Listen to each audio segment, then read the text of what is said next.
Welcome to Everest academy. Seek the peak with us. நம்ம Tamil eligibility டெஸ்ட்டோட previous கொஸ்டின்ஸோட series பார்த்துட்டு இருக்கோம். அதில் ஃபர்ஸ்ட் கொஸ்டினுக்கான வீடியோ போட்டாச்சு. ரெண்டாவது 50 கொஸ்டின்ஸோட வீடியோ வந்து இதில் பார்த்துடலாம். சரிங்களா? இப்போ ஃபர்ஸ்ட் கொஸ்டின் பார்க்கலாம். தவறான ஊர் பெயர்களின் மருவை எழுதுக. தவறான ஊர் பெயர்களின் மருவு. அப்போ இங்க என்ன கொடுத்துருக்காங்க? ஃபர்ஸ்ட் ஆப்ஷன் ஏ நாகப்பட்டினம் கொடுத்துருக்காங்க. நாகப்பட்டினத்தோட மரு வந்து நாகை. கரெக்டாக தான் கொடுத்துருக்காங்க. நாகப்பட்டினத்தோட மரு வந்து நாகை. ஓகேங்களா? கும்பகோணத்தோட மரு என்ன? கும்பகோணத்தோட மரு என்ன? கும்பைனா வரும், குடந்தைன்னு வரும். குடந்தை. ஓகேங்களா? அப்போ அதுதான் கரெக்ட். மயிலாப்பூரோட மரு பெயர் என்ன? மயிலை. சூப்பர், கரெக்டா இருக்கு. சைதாப்பேட்டோட மரு வந்து சைதை. அப்போ இதுல எது ஆன்சர்னா ஆப்ஷன் பி தான் தப்பா இருக்கு. அதுக்கு ஆன்சர் வந்து குடந்தைன்னு வரணும். அடுத்து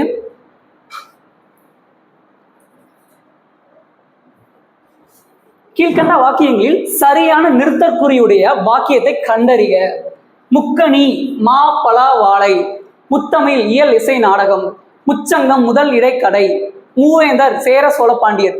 இப்போ இதெல்லாமே என்ன அப்படின்னா, ஒரு தொகைச்சொல்ல கொடுத்து அந்த தொகைச்சொல்லுக்கான விளக்கத்தை கொடுக்கும்போது அதுல வந்து எப்படி வரணும் அப்படின்னா, தொகைச்சொல்ல தாண்டனோன்னா என்ன வரணும் அப்படின்னா முக்கார் புள்ளி வந்துடணும். தொகைச்சொல்ல தாண்டணும் முக்கார் புள்ளி வந்துருச்சா, அதை விரிச்சு கூடும் போது ஒவ்வொரு இது சொல் முடியும் போதும் அதுக்கு கமா வரணும். ஆனா கடைசி சொல்ல வந்து கமா வரக்கூடாது.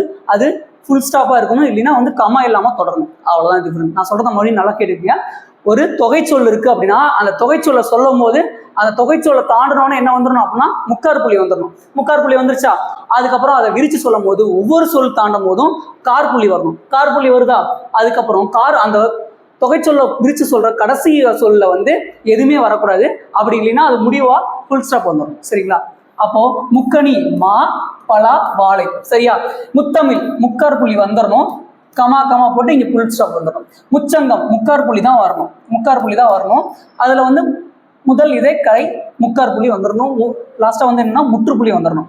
அடுத்து மூவேந்தர் ஒற்றை மேற்கோள் வரக்கூடாது. ஒற்றை மேற்கோள் எப்பயுமே எப்போ வரணும் அப்படின்னா, ஒரு இரட்டை மேற்கோள் வர ஒரு சொல்லுக்குள்ள அதுக்குள்ள ஒரு ஸ்பெசிபிக்கான ஒரு வேர்டு, ஒரு முக்கியமான சொல்லு வரும்போது அதை மட்டும்தான் போட்டிட்டு காட்டுறதுக்காக என்ன பண்ணுவாங்க அப்படின்னா ஒற்றை மேற்கோள் வரும். சரிங்களா? அப்போ இங்க என்ன வந்திருக்கு அப்படின்னா மூவேந்தர்ல முக்கார் புள்ளி வந்துருச்சு. சேர சோழ பாண்டியர்ல ஆச்சரியக்குறி வரக்கூடாது. ஆச்சரியக்குறி எப்பயுமே வந்து மகிழ்ச்சி, வியப்பு, அச்சம், அவலம், இரங்கல் இதுலதான் வரணும். இதெல்லாம் நல்லா நோட் பண்ணிக்க, எழுதி கூட வச்சுக்கோங்க. சரிங்களா? இப்போ இங்க வந்து ஒரு கார் புள்ளி, இங்க ஒரு கார் புள்ளி, இங்க ஒரு முற்றுப்புள்ளி முடிஞ்சிச்சு. அடுத்து பேச்சு வழக்கு, எழுத்து வழக்கு. பின் வருவனவற்றில் பேச்சு வழக்கில் அமைந்த சொல்லை கண்டறிக. பேச்சு வழக்கில் அமைந்த சொல். அப்போ நம்ம வந்து பேசுற சொல்லதான் வந்து நம்ம திருப்பி பார்க்க போறோமா. படித்தான் உரைநடை வழக்குல இருக்கு. அப்போ வந்து இது எழுத்து வழக்கு. உண்டான், உண்கிறான் இதெல்லாமே வந்து எழுத்து வழக்கு.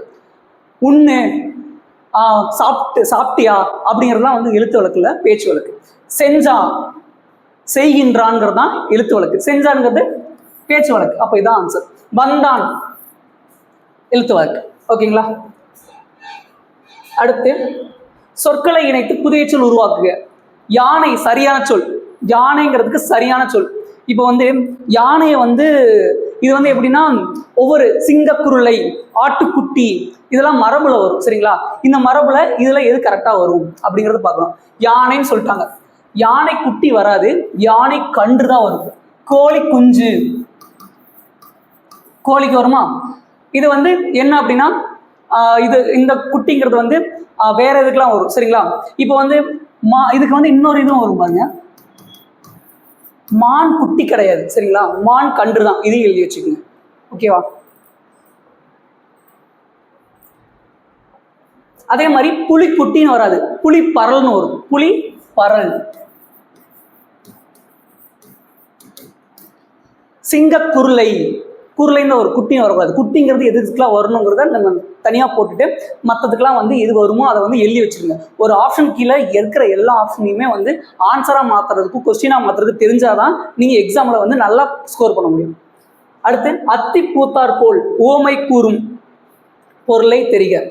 அத்தி பூத்தார் போல் அப்படின்னா அத்திங்கிறது வந்து ரொம்ப நாளுக்கு ஒரு டைம் தான் பூக்கக்கூடிய பூ. சரிங்களா? அப்போ அத்தி பூத்தார் போல் அப்படின்னா அரிதாக கிடைக்கக்கூடிய விஷயம். அத்தி பூத்தார் போல்ங்கிறது அரிதாக கிடைக்கக்கூடிய விஷயம். வேகமாக மெதுவாக இதெல்லாம் வராது. சொற்களை இணைத்து புதிய சொல் உருவாக்கு. சோறு, சோறுங்கிறது வந்து நம்ம தெரியும். சோறு சரியான சொல்லி எழுதுக. இப்போ பால் பருகினான், கரெக்டு. அதே மாதிரி வந்து நீர் அருந்தினான், கரெக்டு. இந்த மாதிரி சொல்லதான் நம்ம கேட்குறாங்க. இப்போ இங்க என்ன வந்திருக்கு அப்படின்னா சோறு, சோறு சாப்பிட்டான்னு வரக்கூடாது. இதுவே முறுக்கு தின்றான்னு வரலாம், முறுக்கு தின்றான், சரிங்களா? இப்போ வந்து இதுவே வந்து வேற ஏதாச்சும், இது வந்து இப்போ பல்லு வந்து உடஞ்சிருச்சு, பல் விழுங்கினான், பல்லை விழுங்கினான் அப்படின்னா அது கரெக்டு. ஓகேவா? இங்க வந்து என்னன்னா சோறு உண்டான் அப்படிங்கிறது தான் கரெக்டு. ஓகேங்களா? சாப்பிட்டான்னு வரக்கூடாது. பழம் சாப்பிட்டான், கரெக்டு. எப்படி? பழம் சாப்பிட்டான், இதெல்லாம் மரபுல வரும். பழம் சாப்பிட்டான், முறுக்கு தின்றான், பல்லு இருந்துச்சுன்னா பல்லை விழுங்கினான், இந்த மாதிரி ஏதாச்சும் ஒன்று நீங்க வந்து போட்டுக்கலாம். ஆனா என்ன வரக்கூடாது அப்படின்னா மரபு மாறி வரக்கூடாது. அதுக்கப்புறம் பொருத்தமான காலம் அமைத்தல். நாங்கள் நேற்று கடற்கரைக்கு சென்றோம் என்ற தொடர் குறிக்கும் காலம். நாங்கள் நேற்று கடற்கரைக்கு சென்றோம், அப்ப அது என்ன காலம் அப்படின்னா இறந்த காலத்துல வரும். நாங்கள் குளிர்காலங்கிறதுலாம் வந்து காலப்பெயர்கள் வரும், இதுல வராது. எதிர்காலம் நாங்கள் நாளை கடற்கரைக்கு செல்வோம் அப்படின்னு வந்திருக்கணும். நிகழ்காலம்னா நாங்கள் இன்று கடற்கரைக்கு செல்கிறோம், சென்று கொண்டிருக்கிறோம் அப்படிங்கிறனா அதெல்லாம் என்ன அப்படின்னா நிகழ்காலத்துல வரும், சரிங்களா? அப்போ ஒவ்வொரு விஷயத்தையும் நீங்க அங்க யோசிச்சு பாருங்க. யோசிச்சு பார்த்தீங்கன்னா தான் உங்களுக்கு புரியும். அடுத்து வினாவின் வகையை கண்டறிக. வீட்டில் தக்காளி இல்லை, நீ கடைக்கு செல்கிறாயா? சரிங்களா? வீட்டில் தக்காளி இல்லை, நீ கடைக்கு செல்கிறாயா அப்படின்னா என்ன அப்படின்னா ஏவல் வினால வரும். ஒரு விஷயம் இல்லை, நீ தான் போயிட்டு வரணும் அப்படின்னு சொல்லி நம்ம வந்து என்ன பண்றோம்னா ஏவரும். ஓகேங்களா? அப்போ வந்து இது ஏவல் வினா. அறியா வினானா என்னன்னு சொல்லிட்டேன். அறியா வினானா ஒரு விஷயம் எனக்கு தெரியாது. இப்போ பாரதிதாசன் கவிதைகளை பற்றி எனக்கு கூறுங்கள் ஐயா அப்படின்னா எனக்கு தெரியாத விஷயத்த நான் போய் ஆசிரியரிடம் கூறும்போது அது வந்து அறியா வினால வரும். அதுவே அறிவினா, பாரதிதாசன் எழுதிய நூல்களை கூறுகன்னு சொல்லி ஆசிரியர் மாணவரிடம் கேட்டாங்க அப்படின்னா அது வந்து என்னவா இருக்கும் அப்படின்னா அறிவினா. ஆசிரியருக்கு தெரியும், ஆனா மாணவருக்கு தெரியுமான்னு அதை வந்து செக் பண்றது, சரிங்களா? குழல் வினா அப்படின்னா நம்ம வாங்குறது. கண்ணதாசன் புத்தகம் உள்ளதான்னு சொல்லி கடைக்காரர்கிட்ட போய் கேட்கறது வந்து நான் வாங்க போறேன், அதை வந்து கேட்கிறேன், சரிங்களா? அதுக்கப்புறம் ஐயவினா அப்படின்னா அங்க கிடப்பது பாம்பா கயிறா அப்படின்னு சொல்றது. இதை எழுதியது மணிமேகலையா இல்ல வந்து சிதம்பரமா அப்படின்னு சொல்லி கேட்கறது. அந்த மாதிரி ஒரு ஐயத்துல கேட்கறது ஐயவினாக்கு வரும், சரிங்களா? சரியான இணைப்பு சொல்லால் நிரப்புக. இது ரொம்ப ரொம்ப முக்கியம். இந்த சரியான இணைப்பு சொல்லுங்கிறது ரொம்ப முக்கியம். அதிக அளவில் மரங்களை வளர்ப்போம். டேஸ் மரங்கள் தான் மலைக்கு அடிப்படை. என்ன ஆப்ஷன் கொடுத்துருக்காங்க பாருங்க. எனவே மரங்கள் தான் வராது. மேலும் வருது, மேலும் அதை வந்து தொடர்ச்சியா இன்னும் கூட்டுற மாதிரி இருக்கணும். ஆகையால் ஒரு சொல்லுக்கு ஒத்து வர மாதிரி இருக்கணும். ஏனெனில், ஏனெனில் தான் இருக்குங்கன்னு வரும். ஏனெனில் மரங்கள் தான் மலைக்கு அடிப்படை, ஏனெனில் மரங்கள் தான் மலைக்கு அடிப்படை. அப்போ இதுதான் ஆன்சர். இதுதான் படிச்சு பார்க்கும்போது நமக்கு தெரிஞ்சிடும். சரியான இணைப்பு சொல்லினை தேர்ந்தெடுக்க. நவில்தோறும் நூல்நயம் போலும் பயில்தோறும் பண்படையாளர் தொடர்பு.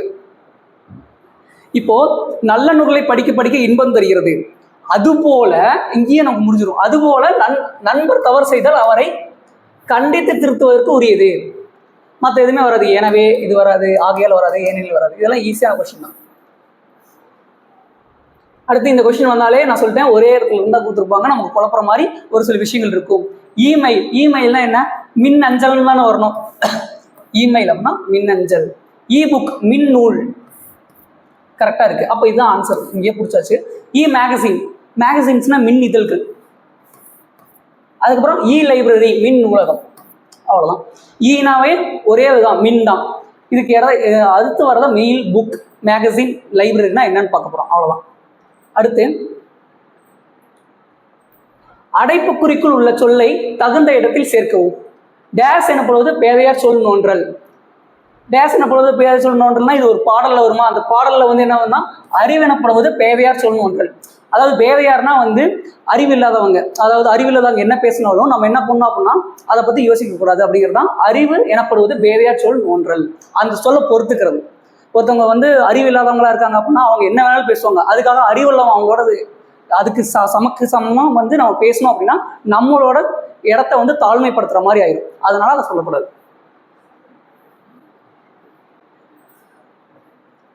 இருபொருள் தருக. ஆறு, ஆறு அப்படின்னா என்ன? எண்ணுலையும் ஆறு வரும், நதியும் ஆறு வரும், சரிங்களா? அடுத்து குரல் நெடில் மாற்றம் பொருள் வேறுபாடு அறிந்து சரியானதை தேர்க. மடு மாடு, மடுனா மடுனா நீர்நிலை, குளம், இதெல்லாமே வந்து மடுக்கு வரும். மாடு அப்படின்னா எருது, சரிங்களா? எருது வந்து மாடுன்னு சொல்லுவாங்களா? இதுலயே முடிஞ்சிருச்சு. அடுத்து கீழ்கண்ட தொடர்களை கவனி. கூற்றியே இந்திய தேசிய இராணுவ படை தலைவராக இருந்த தில்லான் இந்திய தேசிய இராணுவத்தின் இதயமும் ஆன்மாவும் தமிழர்கள் தான் என்றார். ஓகே, காரணம் வந்து இந்திய தேசிய இராணுவத்திற்கு வலி சேர்த்த பெருமைக்கு உரியவர்கள் வந்து யார் அப்படின்னா தமிழர்கள் சொல்லியிருக்காங்களா? இப்போ இந்த காரணம் வந்து தெரியணும் அப்படின்னா நம்ம அந்த துணைப்பாடம் படிச்சிருக்கணும், சரிங்களா? பசும்பொன் வந்து சொல்லியிருப்பார்ல, பசும்பொன்னை பத்தி எல்லா விஷயமும் சொல்லியிருப்பாங்கல்ல. அதுல என்ன சொல்லியிருப்பாங்க அப்படின்னா, பசும்பொன் முத்துராமலிங்க தேவர் வந்து என்ன பண்ணியிருப்பாரு அப்படின்னா, இங்க இருக்கிற தமிழர்களை நிறைய பேர்த்த வந்து உணர்வு எழுச்சி மூலமா பேசி நம்ம நாட்டோட விடுதலைக்கு நீங்க வந்து நேதாஜி சுபாஷ் சந்திர போஸோட படையில போய் சேருங்க அப்படின்னு சொல்லியிருப்பாரு. அதனால இங்க இருக்கிற நிறைய தமிழர்கள் என்ன பண்ணியிருப்பாங்க அப்படின்னா, இங்க இருந்து கொல்கத்தாவுக்கு பயணிச்சு அங்க இருக்கிற இந்தியன் ஆர்மில வந்து ஜாயின் பண்ணிருப்பாங்க, சரிங்களா? அதுக்குதான் வந்து இந்த வார்த்தை வருது, ஓகேங்களா? அப்போ காரணம் வந்து என்னவா இருக்கு? சரியா தான் இருக்கு. அப்போ கூற்று காரணம் சரி. எல்லாமே ஸ்கூல் புக்ல இருக்கிறது தான். ஆனா ஸ்கூல் புக்ல இருக்கிற கண்டென்ட்டை மாத்தி இந்த மாதிரி ஒரு கொஸ்டினா மாத்தினால நமக்கு வந்து நம்மளோட நாலேஜ் இருந்தா மட்டும்தான் இதை வந்து கிராக் பண்ண முடியும். அதனாலதான் இந்த கொஸ்டின்ஸ்லாம் ரிப்பீட்டடா பார்க்கணுங்கிறது. அடுத்து கலைச்சொல் அறிக்கை. பயோடெக்னாலஜி, பயோனா என்ன? உயிரின் அர்த்தம். டெக்னாலஜினா தொழில்நுட்பம். அவ்வளவுதான், முடிஞ்சிச்சு. மீனும் தொழில்நுட்பம்னா நானோ டெக்னாலஜி, அவ்வளவுதான், முடிஞ்சு. ஓகேங்களா? அடுத்தது கலைச்சொல் அறிக்கை. கர்ட்டசினா என்ன? நற்பண்பு. தகுந்த சொல்லை தேர்ந்தெடுத்து எழுதுக. 68வது கொஸ்டின். தகுந்த சொல்லை தேர்ந்தெடுங்க. பிறரிடம் நான் டேஷ் பேசுவேன், கடுஞ்சொல் பேசுவேன்ங்கிறது ஒரு சரியான முறையான சொல்லா? இல்ல. வன் சொல்னாலும் கடுஞ்சொல்னாலும் ஒண்ணுதான், கொடுஞ்சொல்னாலும் ஒண்ணுதான். இன் சொல்னா இனிமையான சொல். இன் சொல் அப்படின்னா இனிமையான சொல். அப்போ வந்து இங்க என்ன பேசுவோம்? பிறரிடம் நம்ம வந்து இனிமையான சொல்லை பேசுவோம் அப்படிங்கிறதா கரெக்ட். அடுத்து இந்த மாதிரி ஒரு சில விஷயங்கள்லாம் வரும்ல, இதெல்லாம் ரொம்ப ஈஸி. இதெல்லாம் வந்து பார்த்தோன்னே நம்ம வந்து கொஞ்சம் பொறுமையா பார்த்து இதுல இருந்து எடுத்து போட்டலாம். இதுக்கு வந்து தமிழ் படிக்க தெரிஞ்சிருந்தாலே போதும், ஓகேங்களா? கல்வர்கள் டேஷ் சென்றனர். கல்வர்கள் எங்க போறாங்க அப்படின்னா, கல்வர்கள் கூட்டமாக சென்றனர், கல்வர்கள் கூட்டம் சென்றனர், ஓகேவா? அதுக்கப்புறம் மாந்தோப்பு, இங்க தோப்புன்னு வரும், மாந்தோப்பு. காலட்படைனா வந்து நமக்கு தெரியும், மல்லிகை தோட்டம், சரிங்களா? மாந்தோப்பு, தென்னந்தோப்பு இதெல்லாம் வந்து அங்க வரும். தோட்டங்கிறது வந்து மல்லிகை தோட்டம், ஓகேவா? இதெல்லாமே மரபுதான், மரபு பிள்ளைகள தான் வரும். கீழ்கண்டவற்றுள் எச்சொற்கள் செயலுக்கே உரியன என்று நன்னூலார் குறிப்பிடுகின்றார்.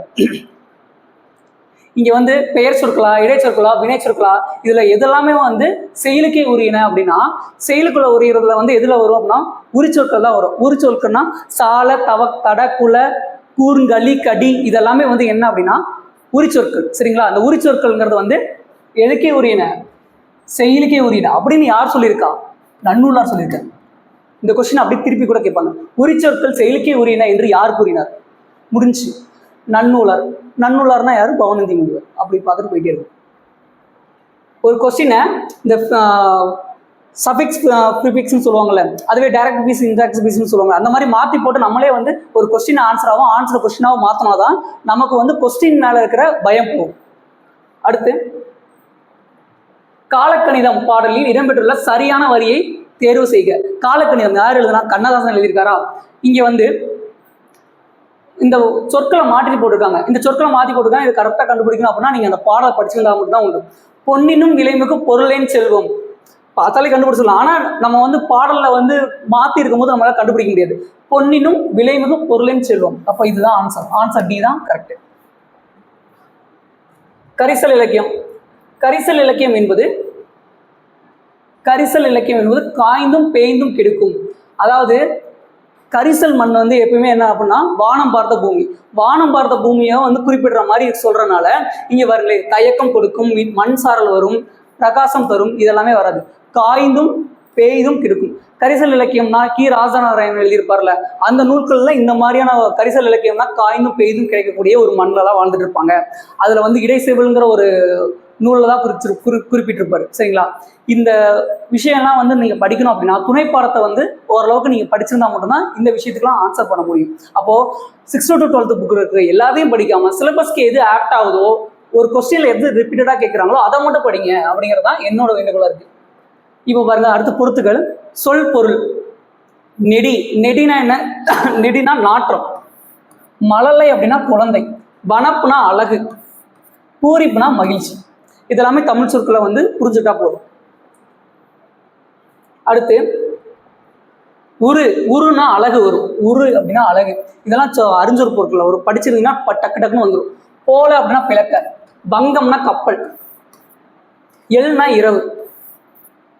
சரிங்களா? அவ்வளோதான். Option C. அடுத்து இது என்னன்னா, இது வந்து ஒரு போனஸ் மார்க் மாதிரி தான். இங்க இருக்கிறத படிச்சு இங்க போட்டா ஆன்சர் முடிஞ்சிச்சு. நம்மில் எத்தனை உணர்ச்சிகள் உள்ளன என சிந்தித்து பாருங்கள். கோபம், பாசம், அன்பு, வியப்பு, வெறுப்பு. இப்போ நான் சொல்லிட்டேன், இங்க பாருங்களே, கோபம், பாசம், அன்பு, வியப்பு, இந்த மாதிரி நிறைய விஷயங்கள் சொல்லும் போதே அங்கே வந்து கார்புள்ளிகள் வந்துருச்சு. இந்த லாஸ்ட் லெட்டர்ல மட்டும் என்ன வரல, எதுவுமே வரல. அது தொடர்ச்சியா இருக்கிறதுனால. இதுவே இதோட முடிஞ்சிருச்சுன்னா அங்கே ஃபுல் ஸ்டாப் வச்சிருப்பாங்க. அப்போ இதுலயே இருந்து நிறுத்தற்குறினா என்னன்னு புரிஞ்சுக்குங்க. அவ்வளோதான். எத்தனை உணர்ச்சிகள் உள்ளன, எத்தனை உணர்ச்சிகளை நம் முகம் காட்டுகின்றது. மனிதனுக்குத்தான் முகத்தில் உணர்ச்சிகளை காட்டும் திறமை அதிகம். கோபம், பயம் போன்ற ஓரிரண்டை தான் மிருகங்களால் காட்ட முடியும். மற்றபடி மனிதன் போல் நவரசங்களையும் காட்ட முடியாது. உணர்ச்சிகளின் பிறப்பிடம் மூளைதான். மூளை, உடல் இரண்டுமே இணைந்து செயல்படுவதால் வெளிப்படுவதுதான் உணர்ச்சிகள். அப்போ இதுல வந்து ஒரு ஸ்டேட்மெண்ட்டை குறிப்பிட்டிருக்காங்க. சரிங்களா? அதை வந்து கொஸ்டினா இப்போ மாத்திருக்காங்களா? இப்போ என்ன மாத்திருக்காங்க? முகத்தில் உணர்ச்சிகளை காட்டும் திறன் அதிகம் உடையது யாருக்கு அப்படின்னா மனிதனுக்கு தான். புலிக்கும் மற்ற மிருகங்களுக்குலாம் ரெண்டே விஷயம் தான் பண்ண முடியும். என்ன பண்ண முடியும் அப்படின்னா கோபமும் பயமும். ஒரு புலி உருமுது அதுனா கோபம், அதுவே புலி பதுக்குது அப்படின்னா அதுக்கு ஏற்படுற பயம். அப்போ வந்து ரெண்டு தான் காட்ட முடியும். அடுத்து மிருகங்களால் எதை காட்ட முடியும்? அதே கொஸ்டின் நீங்க கேட்டாங்களா? கோபம், பயம் ரெண்டையுமே காட்ட முடியும். அதுவே யாரை போல நவரசங்களை காட்ட முடியாது. மனிதனும் போல ஒரு விலங்கு வந்து நவரசத்தையும் காட்ட முடியாது. உணர்ச்சிகளின் பிறப்பிடம் என்னன்னு சொல்லியிருக்காங்க? மூளைன்னு தான் சொல்லியிருக்காங்க. மூளையும் உடலும் சேர்ந்து சொல்றதுதான் வந்து என்னது? உணர்ச்சி. ஓகேவா? அதுக்கப்புறம் எவை இரண்டும் இணைந்து செயல்படுவதால் தான் உணர்ச்சி ஏற்படுகிறது. அடுத்த கொஸ்டினை கேட்டாங்க பாத்தீங்களா? மூளையும் உடலும். அவ்வளவுதான். அடுத்து 80வது கொஸ்டின். பேதையார். பேதையார் சொல் நோன்றல். இதுக்கு முன்னதான் பார்த்தோம், முதுமொழி காஞ்சியில வருமா? இப்போ அதோட எதிர்ச்சொல் என்ன? பேதையார் அப்படின்னா என்னன்னா அறிவில்லாதவங்க. பேதையார் என்னன்னா அறிவில்லாதவர்கள். அப்ப அதோட எதிர்ச்சொல் என்ன? அறிவுடையவர். இந்த மாதிரி கொஸ்டின்ல தப்பு பண்ணக்கூடாது அப்படின்னா நீங்க என்ன பண்ணணும் அப்படின்னா கொஸ்டினை படிச்சுட்டு மறுபடியும் திருப்பி கொஸ்டின் ரிவர்ஸ்ல படிங்க. அங்க எதிர்ச்சொல் கேட்டிருக்காங்களா இல்ல பொருள் கூறுகள்னு கேட்டிருக்காங்களா அப்படிங்கிறத நோட் பண்ணாமையே பேதையார், அறிவற்றவர், அவ்வளோ ஃபர்ஸ்ட் ஆப்ஷன் வச்சிருக்கோம். போனோம்னா இவ டிக் பண்ணிட்டு வந்துடுறது. அப்படிலாம் பண்ணக்கூடாது. அப்ப என்ன பண்ணணும் அப்படின்னா கொஸ்டினை ஃபர்ஸ்ட் ஒரு டைம் டைரக்டா படிச்சு ரிவர்ஸ்ல படிங்க. ரிவர்ஸ்ல படிக்கும் போது தான் எதிர்ச்சொல்லா இல்ல வந்து பொருளான்னு சொல்லி தெரியும். அதுக்கப்புறம் அந்நியர் எதிர்ச்சொல் தருக. நீங்க பொருள் கொடுத்துருந்தாங்கன்னா என்ன பண்ணுவீங்க? அப்போ ரிவர்ஸ்ல படிக்கும் போது எதிர்ச்சொல்ன்றதை பார்த்துருவீங்க. அந்நியர் அப்படின்னா வந்து என்னன்னா, அந்நியர்னா வந்து வேத்தவர். அதுவே வந்து நமக்கு வந்து எதிர்ச்சொல்ல வரும்போது உறவினர். அவ்வளவுதான். முப்பால் ஆசிரியருக்கு வழங்கப்படாத பெயரை கண்டறிக. முப்பால் ஆசிரியர்னா யாரு? முப்பால் அறம், பொருள், இன்பம். ஓகே, கண்டுபிடிச்சிட்டோம். இதை எழுதுனது யாரு? திருவள்ளுவர். திருவள்ளுவருக்கு வழங்கப்படாத பெயரை கண்டறிக. தெய்வ புலவர், மாதானு பங்கி, பொய்யல் புலவர், சென்னா போதார், இதெல்லாம் தெரிஞ்சிருக்கணும். அது என்னென்ன கொடுத்துருக்காங்களோ எல்லாமே நமக்கு தெரிஞ்சிருந்தாதான் அதை தவிர வர்றது இது பண்ணிடலாம். பாவலரேறு யாருக்கு கொடுக்க பேரு அப்படின்னா பாவலரேறு பெருஞ்சித்திரனாருக்கு வரக்கூடிய பேரு. அப்ப பாவலரேறு இதுல தப்பு. அப்ப ஆன்சர் இதுதான். அப்ப பாவலர்னா யாரு? பாவலரேறு பெருஞ்சித்திரனார்.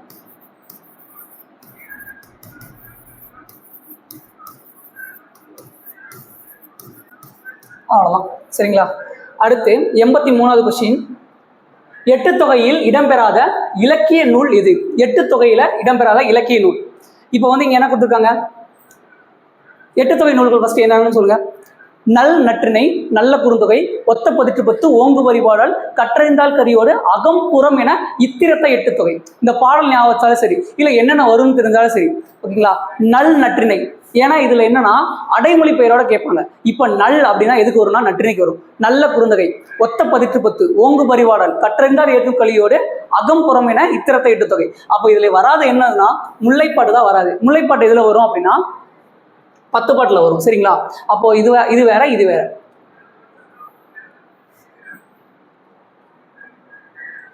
ஆங்கில சொல்லுக்கு நேரான தமிழ் சொல்லை அறிதல்.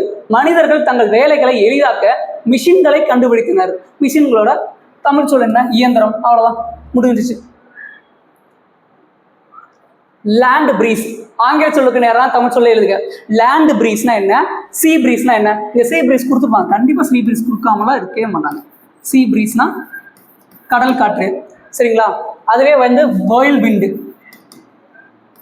வயல் விண்டு, வயல் விண்டுனா வந்து சுழல் காற்று. டெம்பஸ்ட் அப்படின்னா பெருங்காற்று. இது எல்லாமே ஒரே இடத்துல தான் இருக்கு. பார்த்தீங்கன்னா கண்டுபிடிச்சிடலாம். அப்போ லேண்ட் பிரீஸ்னா லேண்ட்னா நிலம், நிலக்காற்று முடிஞ்சிருச்சு. சீனாலே கடல், கடல் காற்று முடிஞ்சிருச்சு. டெம்பஸ்ட்னா பெருங்காற்றுங்கிறதும், வயல் விண்டுனா வந்து சுழல் காற்றுங்கிறதையும் நீங்க புரிஞ்சுக்கோங்க. சரிங்களா?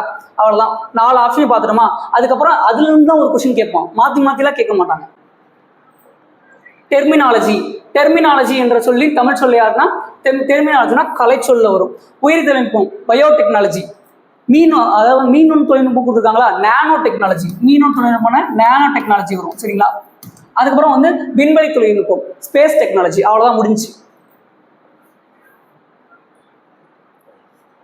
இலை இலை இலை ஒளி வேறுபாடு அறிந்து பொருளை தருக. இலை அப்படின்னா வந்து நம்ம வந்து வாழை இலை சொல்லுவோம்ல, அது. அதே மாதிரி இலை, இலைத்தல். இலைனா வந்து என்ன? மெலிதல். அதெல்லாம் இலைனா நூல் இலை. சாரி, மாற்றி சொல்றேன். பாருங்க, இலை அப்படின்னா தாவர உறுப்பு. வாழை இலைன்னு சொன்னா தாவர உறுப்பு தானே அது. அடுத்து வந்து இலை, இலைனா மெலிதல், இழைச்சிட்டான், ரொம்ப இழைச்சு போயிட்டான், அதுக்கு வரும். இலை அப்படின்னா நூல் இலை. இலை அப்படின்னா நூல் இலை. இது மட்டும் நல்லா பார்த்துக்கங்க. ஒரு பொருள் தரும் பல சொற்கள். அரசன். அரசனுக்கு இன்னொரு பேர் என்ன அப்படின்னா கோமகன் சொல்லுவாங்களா. ஒரு நாட்டின் கோமகனுக்கு இந்த நிலைமையான்னு சொல்லி மகாபாரதம் சொல்லியிருப்பாங்க. அதே மாதிரி அரசனுக்கு இன்னொரு பேர் இருக்கு, தலைவன். இப்பதான் தலைவன்கிறது யூஸ் பண்றோம். அப்ப வந்து என்ன பண்ணிருப்பாங்கன்னா கோமகன் அப்படின்னு தான் யூஸ் பண்ணிருப்போம். சரிங்களா? கடுங்கோ. கோங்கிறது முடிகிறது எல்லாமே வந்து எதுக்காக அப்படின்னா கோனா அரசனை குறிப்பிடும் அப்படிங்கிறதுக்காக தான். அப்போ கோனா வேந்தன், தலைவன். இங்க வந்து வேந்தன் இருக்கு, வேந்தனும் இதோட வரும், ஆனா உறுப்பினர் வராது. அப்ப இது வராது. முதல்வன், குடிலன் இது வராது. மன்னன் வரும், மன்னன் இதோட சேரலாம், ஆனா கவிஞன் வராதுல்ல. அப்ப இதெல்லாம் பார்த்துக்குங்க. சரிங்களா? வென்றார் என்பதான் வேர் சொல். வென்றான், நான் முன்னாடியே சொல்லிட்டேன். ஒரு சொல்லோட வேர் சொல் எப்பயுமே என்ன சொல்லா இருக்கும் அப்படின்னா கட்டளை சொல்லா இருக்கும்னு சொல்லிட்டேன். கட்டளை சொல் அப்படின்னா வென்றானுக்கு என்ன வரும்? வெல். வெல் அப்படின்னா கட்டளைக்கு, நம்ம வந்து கட்டளைக்கு உட்படுத்துற ஒருத்தரை. அடுத்து வேர் சொல்லின் வினையாளனையும் பெயர். வேர் சொல்லின் வினையாளனையும் பெயர்னா பாடினான், ஆண்பால் வினைமுற்று. இது பாடுதல், இது ஆண்பால் வினைமுற்று. ஆண்பால் வினைமுற்று. பாடுதல் தொழில் பெயர் வராது, கண்டிப்பா வராது. அப்போ இதெல்லாமே என்ன தெரிஞ்சுக்கிட்டாதானே நமக்கு வந்து இதெல்லாம் வருமா வராதான்னு தெரியும். பாடினேன், இதுவும் வராது.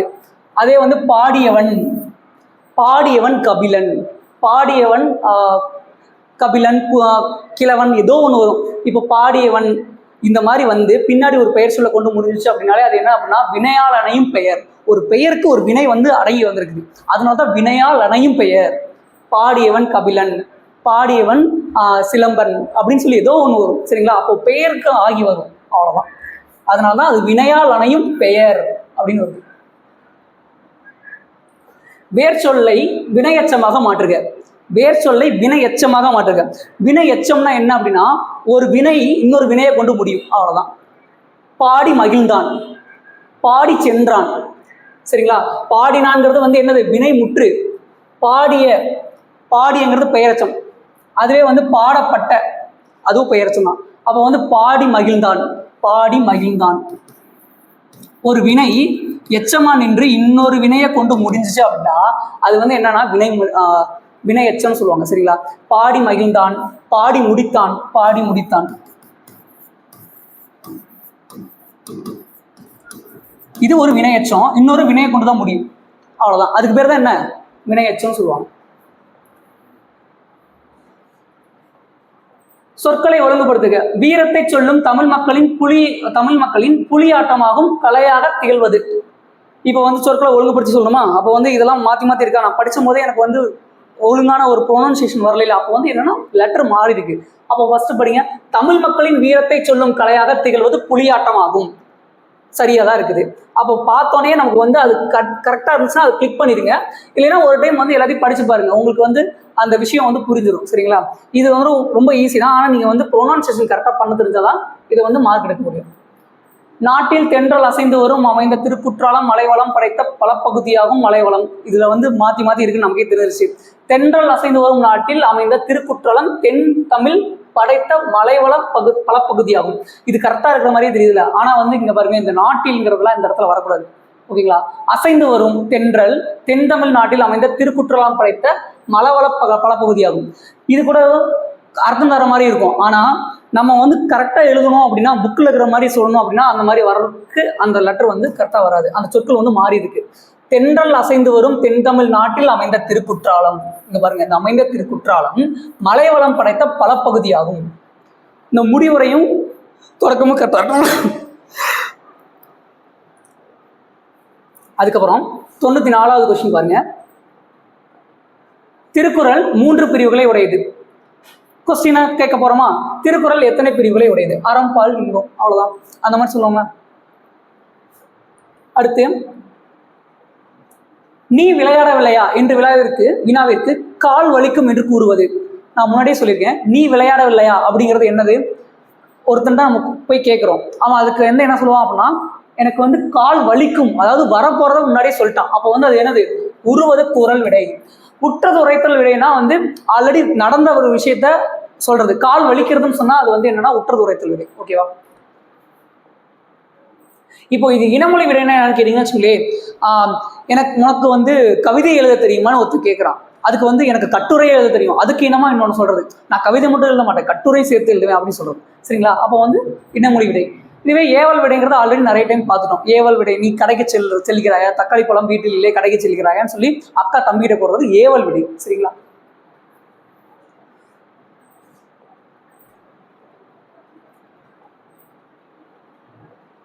தொண்ணூத்தாறாவது கொஸ்டின், தன்வினை வாக்கியத்தை தேர்ந்தெடுக்க.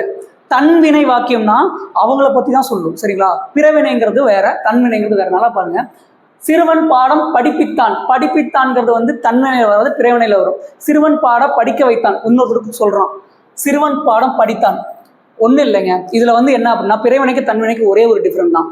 இந்த செயல் வந்து அவங்களுக்கே போச்சு அப்படின்னா, அந்த பயன் வந்து அவங்களுக்கே போச்சு அப்படின்னா அது தன்வினை. அந்த செயலோட தன்மை வந்து இன்னொருத்தருக்கு பயனா போச்சு அப்படின்னா அது வந்து பிறவினை. அவ்வளவுதான். படிப்பித்தான், படிப்பித்தாள், படிக்க வைத்தான், இதெல்லாமே வந்து என்ன அப்படின்னா பிறவினையில போகும். இவர் சிறுவன் பாடம் படித்தானா அது அவனுக்கு தான் நல்லது. அப்ப அந்த பையன் அவனுக்கு போச்சு அப்படின்னா அது தன்வினை. அவ்வளவுதான். இந்த கான்செப்டை மட்டும் நல்லா ஞாபகம் வச்சுக்கணும். செய்வினை செயற்பாட்டு வினை வாக்கியங்களை கண்டெடுத்து எழுதுக. பானை குயவனால் வணையப்பட்டது. படு பட்டது இந்த மாதிரி வந்தாலே என்ன பண்ணணும் அப்படின்னா செயற்பாட்டு வினை வாக்கியம். அவ்வளவுதான். படு பட்டது இந்த மாதிரி வந்துச்சுனாலே என்னது? செயற்பாட்டு வினை வாக்கியம். எவ்வகை வாக்கியம் என கண்டெழுதுதல். தன்வினை, பிறவினை, செய்வினை, செயற்பாட்டு வினை வாக்கியங்களை கண்டெழுது. வாக்கிய அமைப்பினை கண்டறிக. அப்பா சொன்னார். அப்பா சொன்னார் அப்படிங்கிறது செய்வினை வாக்கியம். அப்பா சொன்னார்ங்கிறது செய்வினை வாக்கியத்துல வரும். இதெல்லாமே ஸ்கூல் புக்ல இருக்கு. தன்வினை என்ன, பிறவினை என்னங்கிற ஸ்கூல் புக்ல இருக்கு. அதுல இருக்கக்கூடிய கொஸ்டின்ஸ் தான் வந்து நமக்கு கேட்பாங்க. சரிங்களா?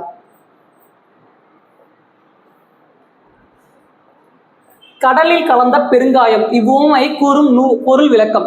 கடலில் கலந்த பெருங்காயம்னா கடல்ல பெருங்காயத்தை கரைச்சா ஒண்ணுமே இல்லாம போயிடும். அப்ப அதுக்கு பேர் என்ன? பயனின்மை. அவ்வளவுதான். அதுக்கப்புறம் வந்து லாஸ்ட் கொஸ்டின், டெம்பஸ்ட்.